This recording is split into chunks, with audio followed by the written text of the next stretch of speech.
Good morning, everyone, and welcome to the online service of Quimper Unitarian Universalist Fellowship, a loving, spirited, and inclusive congregation. While our physical sanctuary can be found in Port Townsend, Washington, the sanctuary of our values and principles are found in the hearts and minds of curious and creative people located throughout the region, the country, and the world. We're so glad you're with us today. Let us take a few deep breaths to settle our minds and enter this hour with our hearts wide open.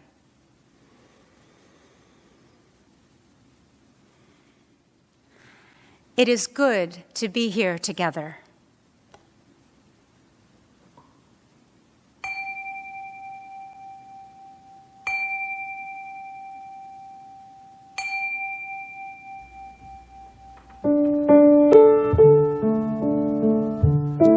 Please join me in singing, Filled with Loving Kindness.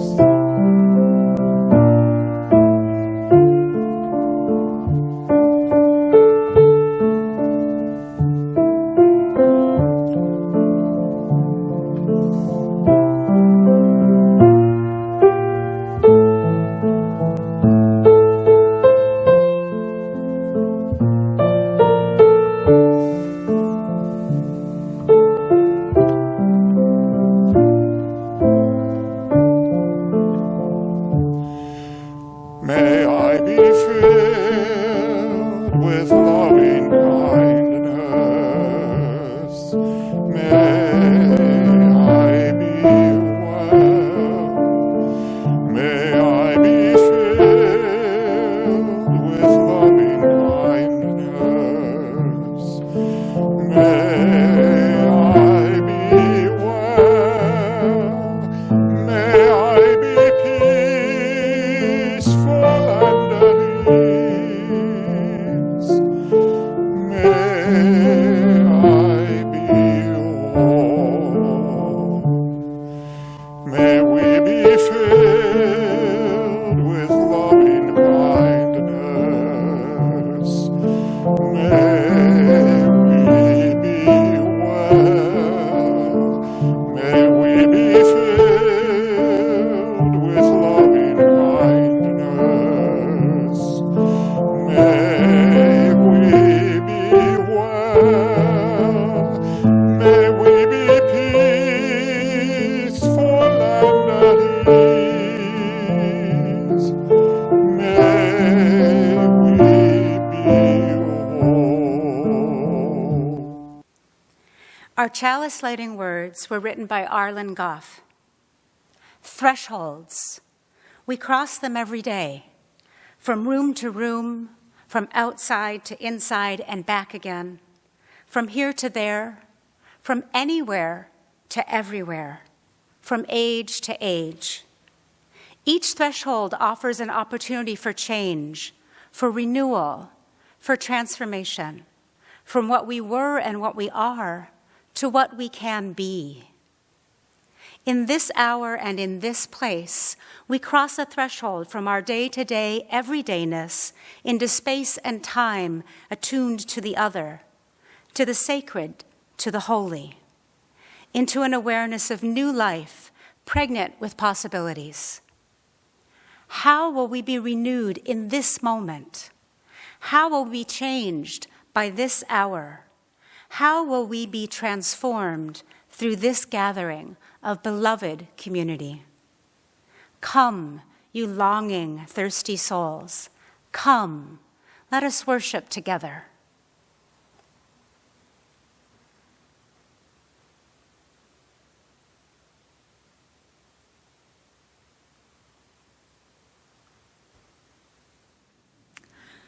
Our opening words this morning are by Rebecca A. Edmiston Lang. Come in. Come into this place which we make holy by our presence. Come in with all your vulnerabilities and strengths, your fears and anxieties, your loves and hopes. For here you need not hide, nor pretend, nor be anything other than who you are and are called to be. Come into this place where we can touch and be touched, heal and be healed, forgive and be forgiven. Come into this place where the ordinary is sanctified, the human is celebrated, the compassionate is expected. Come into this place. Together, we make it a holy place. Happy summer, everyone. Today, Shaggington and I wanted to share a story about cleaning, because today the topic of our service is decluttering as a sacred act. And so we decided to share a story about our friend Pete the Badger. This is called Tidy by Emily Gravett. So deep in the forest lived a badger named Pete, who tidied and cleaned and kept everything neat. He tidied the flowers by checking each patch and snipping off any that didn't quite match. He tidied the fox by grooming his fur. He untangled each knot in each twig and each burr. He tidied the birds from the big to the small by brushing their beaks and bathing them all. And he picked up stray sticks, he sweeped and he rubbed, he polished the rocks, and he scoured and he scrubbed. So when a leaf fell, well,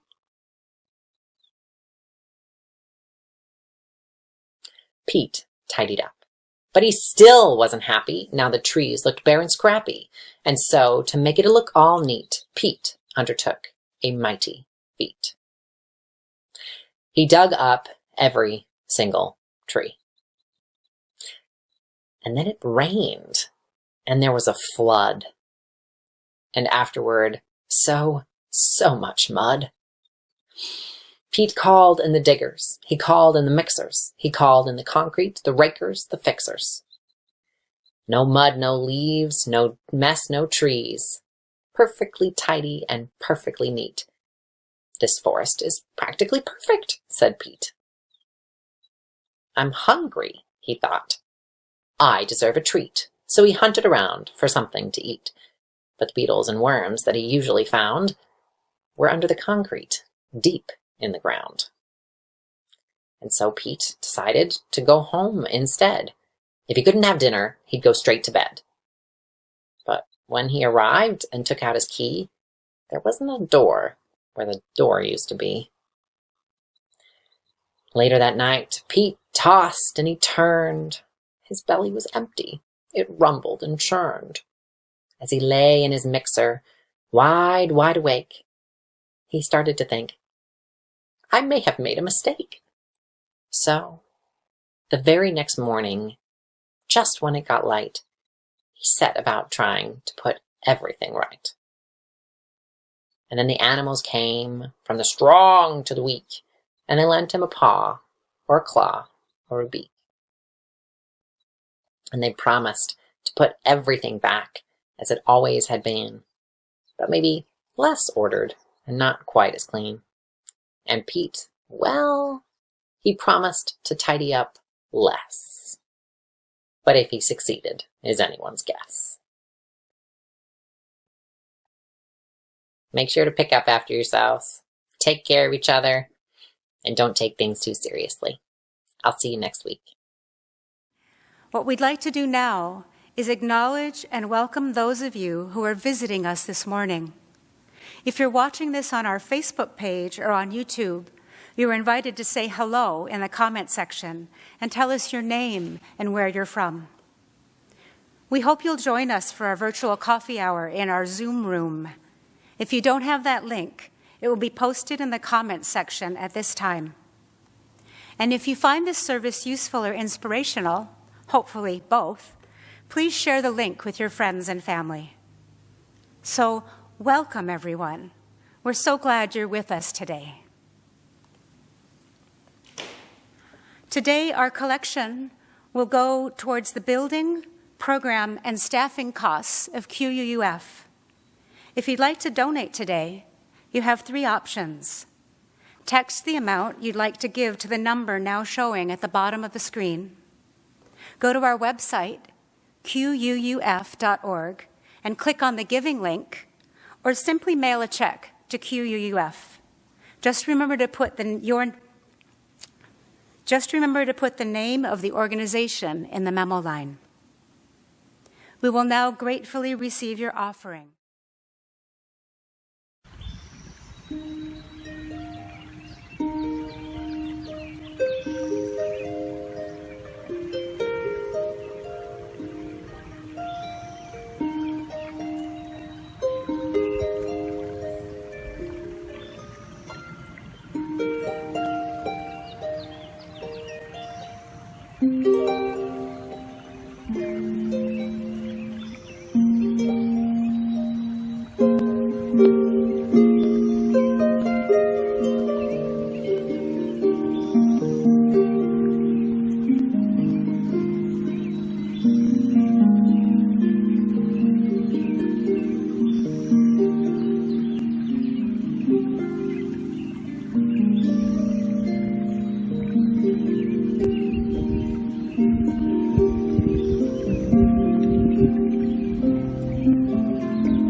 We will now share our joys and sorrows, recognizing that our personal joys and sorrows are only a fragment of the joys and sorrows of the larger community of life.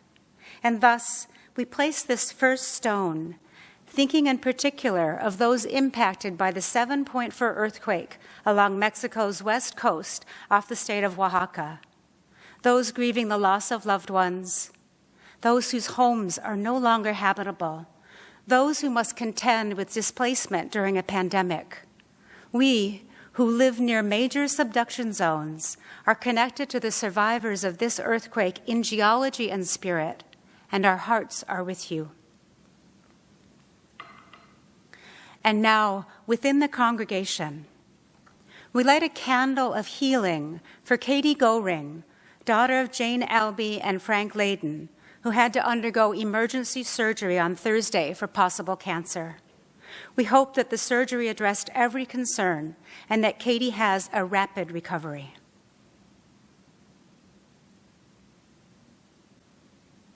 We light a candle of sorrow for Bill Williams, a longtime friend of Jane Albee. Bill, who had been a friend of the family for over 50 years, died last weekend after a protracted illness. Bill was the CACO officer assigned to Jane when her first husband died, so this loss cuts deep. Let us keep Jane and Frank in our thoughts as they grapple with an especially challenging week.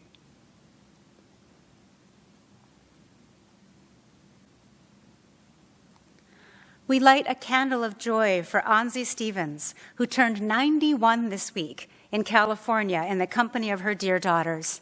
Anzi, you inspire us in so many ways, and we love you. Happy birthday.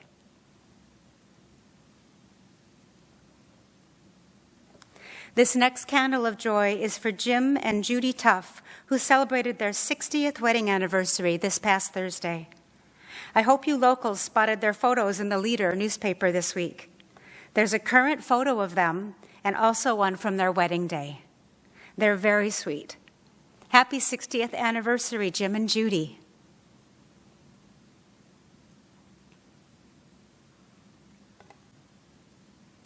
Now, you may recall that Judy had a stroke in May. Thus, she asks that we light a candle of gratitude for all who sent cards, phoned, or emailed her regarding her health. She is pleased to report that she has overcome all the physical concerns related to the stroke, is healthy, and is no longer needing therapy. This, of course, added to the joyousness of their anniversary. Judy and Jim, may you have many more years of wedded bliss.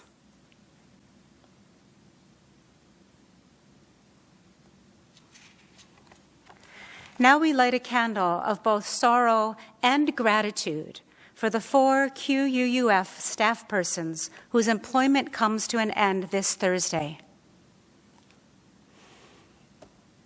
Now we light a candle of both sorrow and gratitude for the 4 QUUF staff persons whose employment comes to an end this Tuesday. Bertram, Abby, Patty, and Nancheska, we are grateful for the many ways you have enriched our lives. As you deal with this stressful transition, please know that our hearts are with you.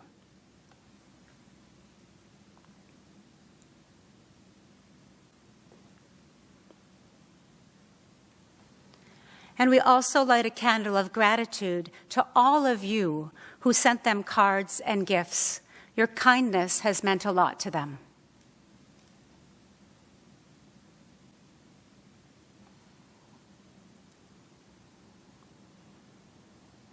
Now we place a final stone, holding in our hearts the joys and sorrows that I've just shared, but also thinking of such joys and sorrows among us that are unexpressed, but of no less importance. I invite you now into a moment of silence, which will be followed by a musical response.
Good morning. The reading this morning is a poem called Spring Cleaning by Laura Gilpin. All morning I have been pulling skeletons out of the closet. The old bones that keep me awake at night. The old faces I see in my dreams. But in the closet there are old letters, old clothes that don't fit, boxes of souvenirs, postcards of favorite places. Dust stirs in the corners like a secret heart trying to beat again. Wreckage from an old war, I sit like a widow sifting through it, touching the skeletons for the last time. It is spring and time to let them go. Let the closet billow with fresh air. And if it's true that the past is always with us, then let it be invisible as an angel. But first, I must bury these old bones.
Good morning. I'm so happy to be talking with you this morning, although I really wish I was there in person. And I'm happy to be talking about clearing clutter as a sacred act. It's actually something that's deeply important to me and something that's gotten my focus for a very long time in various ways, as a therapist, as a coach, in my private life. I also published a book last year called Clearing Clutter as a Sacred Act. And this morning, I am wanting to share with you about how the practical, mundane, often burdensome task of clearing your clutter can actually be approached in a sacred way and can be transformed into a profound transformational process.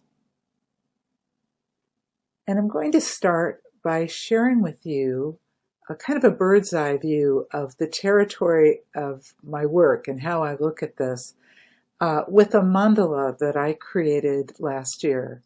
So here's the mandala. And you'll notice that it brings together clutter clearing, navigating transitions, writing processes, and a sacred approach. And that all around the outside is self-compassion. And then in the center, all of these elements coming together to support your emerging vision. What is emerging in you?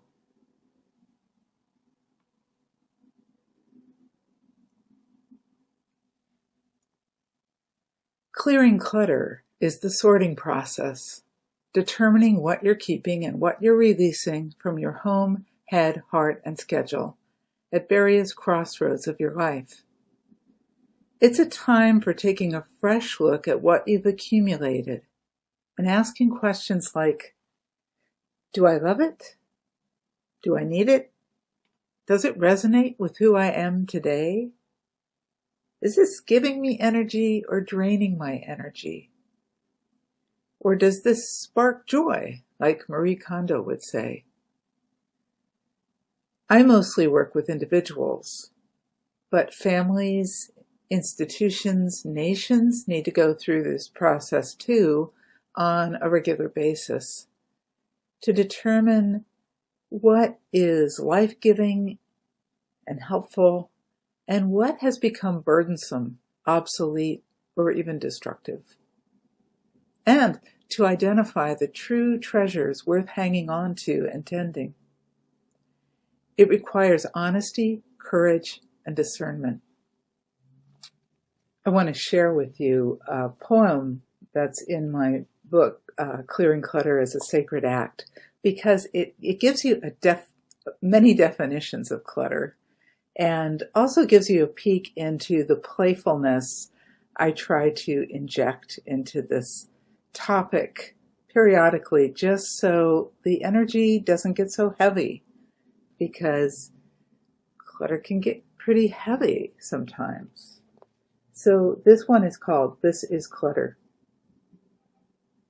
Papers I've piled up for ages and ages, books I won't read, some are missing some pages, puzzles with pieces I never will find. These are some cluttering things on my mind. All of the yeses I should have said no to, all of the messes I still have to go through, tools for the hobbies I never will try. These are some things that are making me sigh. This is clutter. I don't need it.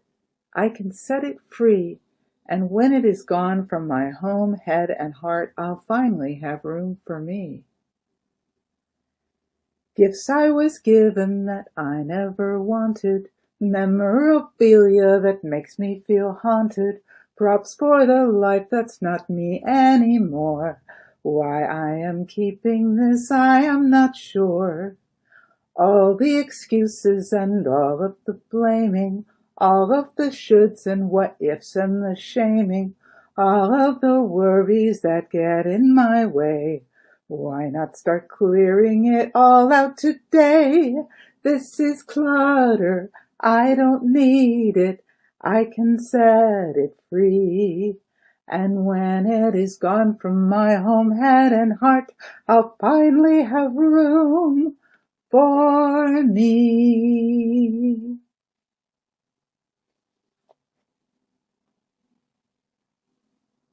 Now, moving on to another aspect of clearing clutter as a sacred act, I want to talk about navigating transitions.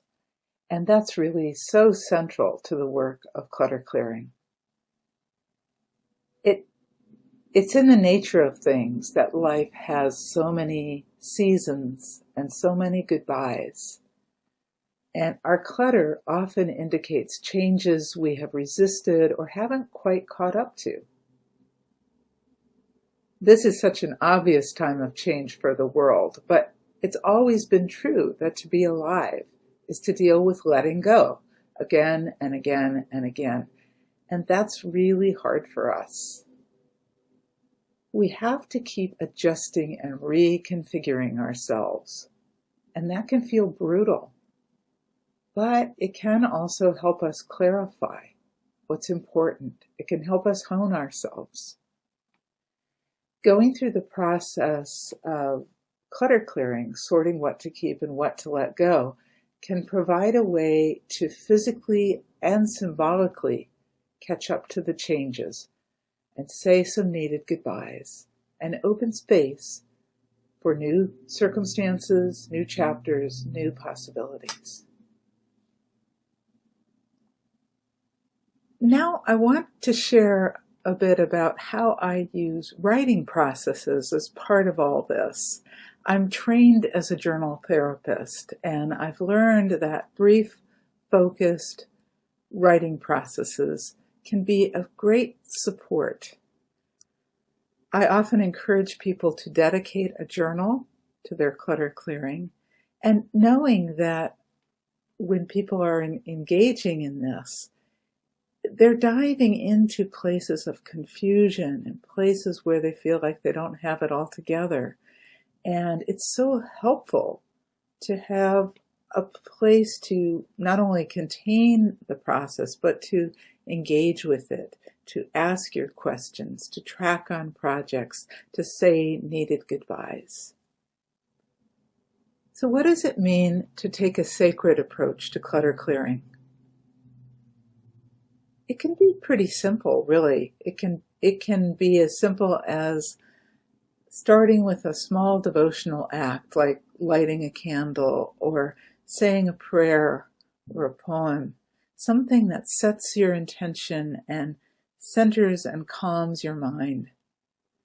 Because one thing I've learned is that if you come to any kind of clutter with a frantic and scattered mind, you often end up making more chaos. Another thing I really recommend is linking your clutter clearing process to something that's deeply meaningful to you. Like if you're going to clear clutter, what are you making space for? And what kind of name do you want to give your process? Because cleaning up my junk is just not that inspiring. So what if instead you were making room for your muse? Or making space for love, or revealing the beauty in your life or your home. Also, the very nature of going through your stuff and deciding what to keep and what to let go puts you into the territory of profound life questions, like, who am I now?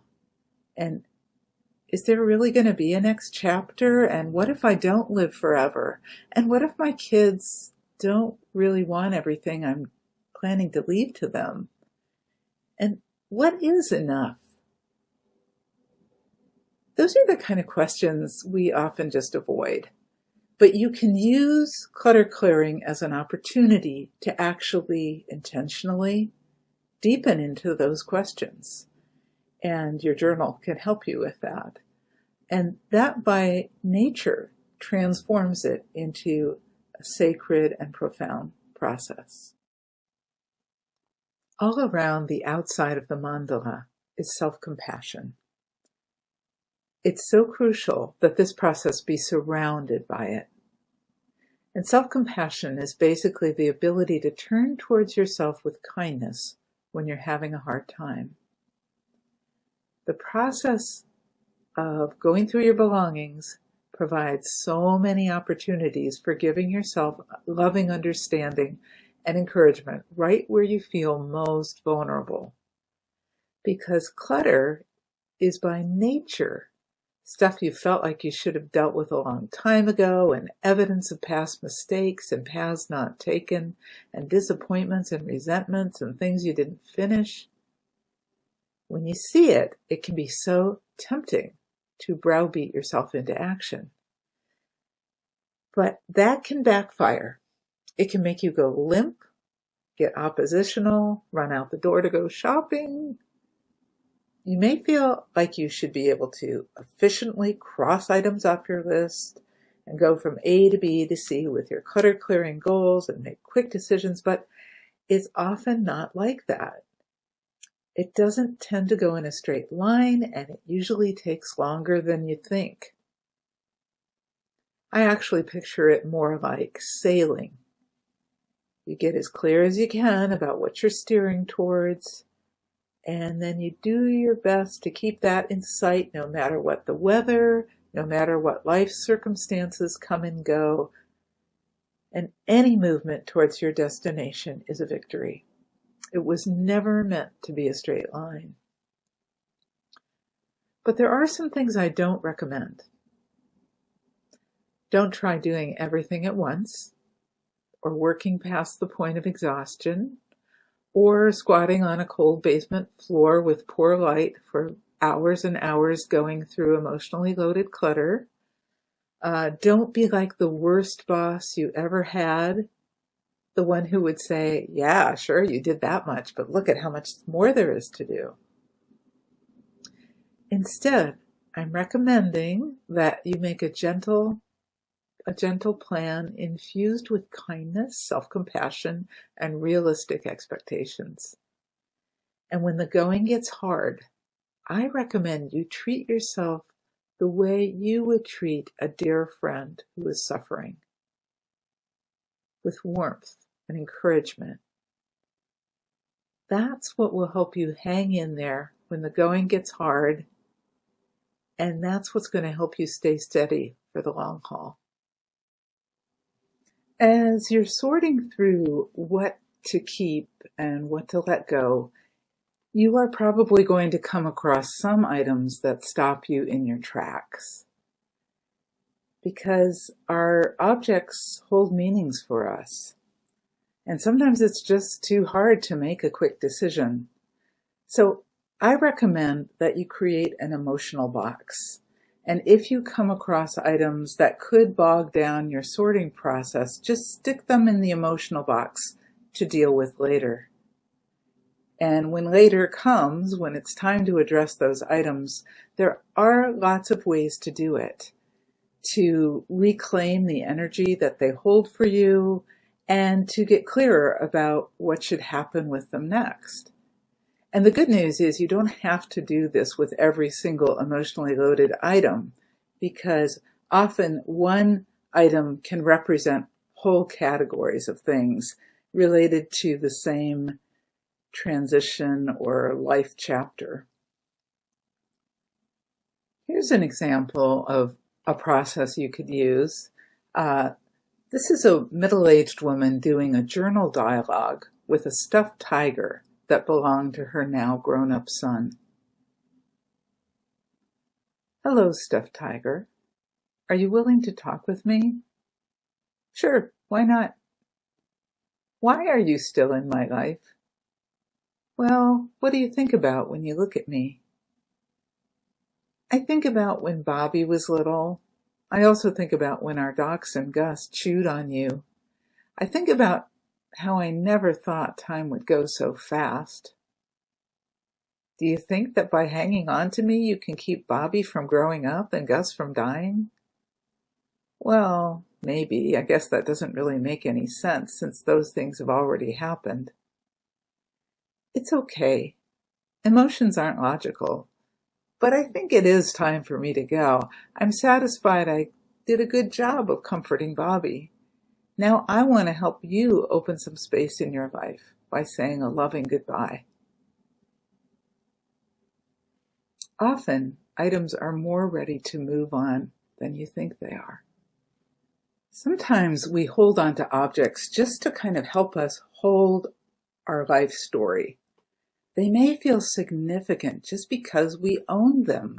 They were with us at some chapter of our life. And without even trying to, sometimes we're like creating our own personal history museum, which is okay, but it can be really expensive. It can take up a lot of space. So it might actually make more sense to, for example, spend 5 minutes writing about a memory that a particular evocative object inspires. And maybe you could have a gathering of many of those writings with occasional photos. And that just might be a more welcome treasure to pass on to loved ones than storage unit full of random objects. Sometimes it helps to create an art piece or shrine that represents a person or a chapter that it feels really hard to let go. Here's a shadow box a woman made to honor her mother, and the ritual of making it helped her let go of the idea she had to keep every single thing that had been in her mother's house. But I don't want to pretend that letting go is easy, and for some people it's especially challenging. So I want to share with you a poem that I wrote as a kind of a blessing for those who struggle with letting go. It's called When Closure Feels Wrong. Just in case you are bound in place by the belief that to move forward is to abandon and betray all that came before, listen. After you've turned towards the past and said thank you and goodbye, spoken what words of forgiveness you could honestly say, asked for absolution, released what was dead weight, and placed the true treasures into your pack, you can turn and take a step in a fresh direction. When you do, my dear one, I promise all the love that came before will be in you and with you every step of the way. When you take a sacred approach to clearing clutter, it truly does open up space for new beginnings, new possibilities in your home, but also in your head, your heart, your schedule, your life. I often ask people, if you're going to clear clutter, what is it you're trying to make space for? And sometimes it's actually a helpful thing to intentionally create a dedicated space for something you're trying to bring into your life. And here's an example of a writing space I created for myself when I was wanting to bring writing in on a more regular basis. And the ritual of creating it and the ritual of tending it helps keep my writing life alive. So I encourage you to think about that. So in closing, I want to say this, that whenever you engage in this process of taking a sacred approach to clearing your clutter, you are taking a fresh look at what's important to you and who you're becoming. And I am cheering for you to have the courage to release what needs releasing, to keep what is a treasure for you and to give it a real home in your life, and to open space for what's trying to emerge. May your hands be open for the gifts that are coming your way. And may you engage in this practice when your life asks it of you. And may you do so imperfectly and with great self-compassion. Amen, and blessed be. Thank you, Carolyn, for a great message. Let us now join voices for our closing song, I Wish I Knew How.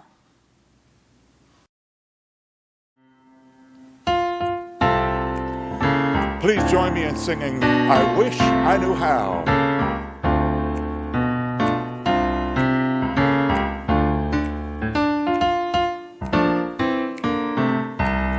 I wish I knew how it would feel to be free. I wish I could break all these chains holding me. I wish I could say all the things I could say. Say 'em loud, say 'em clear for the whole world to hear. Say 'em loud, say 'em clear for the whole world to hear. I wish I could share all the love in my heart. Remove all the bars that still keep us apart. I wish you could know what it means to be me. When you'd see and agree everyone should be free, then you'd see and agree everyone should be free. I wish I could give all I'm longing to give. I wish I could live like I'm longing to live. I wish I could do all the things I can do. Though I'm way overdue, I'd be starting anew. Though I'm way overdue, I'd be starting anew. I wish I could be like a bird in the sky. How sweet it would be if I found I could fly. I'd soar to the sun and look down at the sea. Then I'd sing 'cause I know how it feels to be free. Then I'd sing 'cause I know how it feels to be free.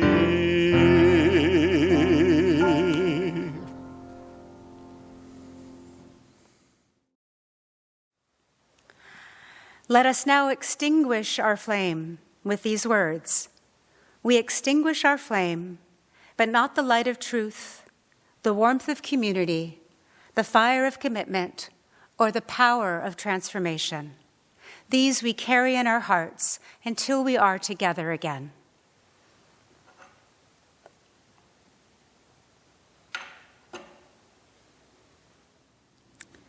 After the service, I hope you'll join us for our virtual coffee hour. What you can expect is to be placed in a Zoom room with one of our coffee hour hosts, who will facilitate personal check-ins and reflection questions on the sermon topic. I hope to see you there. But first, let us turn our attention to Ida and Bruce Domazlicki, who will now play our postlude entitled John Ryan. 1, 2, 3, 4.